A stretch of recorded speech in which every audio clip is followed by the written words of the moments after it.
ठरते की काय भाजप? लक्षात घ्या की महाविकास आघाडीची एकच जागा जाईल राज्यसभेसाठी, तेवढं संख्याबळ आमच्याकडे आहे. आता निर्णय घेताना महाराष्ट्राच्या हितासाठी, महाराष्ट्राच्या अस्मितेसाठी काम करणारं नेतृत्व कोणतं आहे हे 3 पक्ष बसून ठरवतील. आणि अर्थात निर्णय एकमतानंच होणार आहे ना. आदित्य ठाकरे बोलले ते योग्य आहे. आम्ही महाविकास आघाडीचे महत्त्वाचे घटक आहोत, आम्हाला संधी मिळावी हे प्रत्येकाला वाटणं साहजिक आहे. पण आम्ही एकत्र बसू आणि निर्णय घेऊ आणि महाराष्ट्राच्या हिताचा निर्णय घेऊ. मराठी भाषिकांनी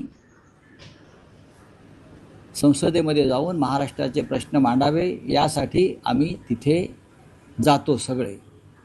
त्याच्यामुळे त्याच गुणवत्तेवरती कोणी तिथे जाऊन यावेळेला प्रतिनिधित्व करायचं हे 3 पक्ष एकत्र बसून ठरवतात.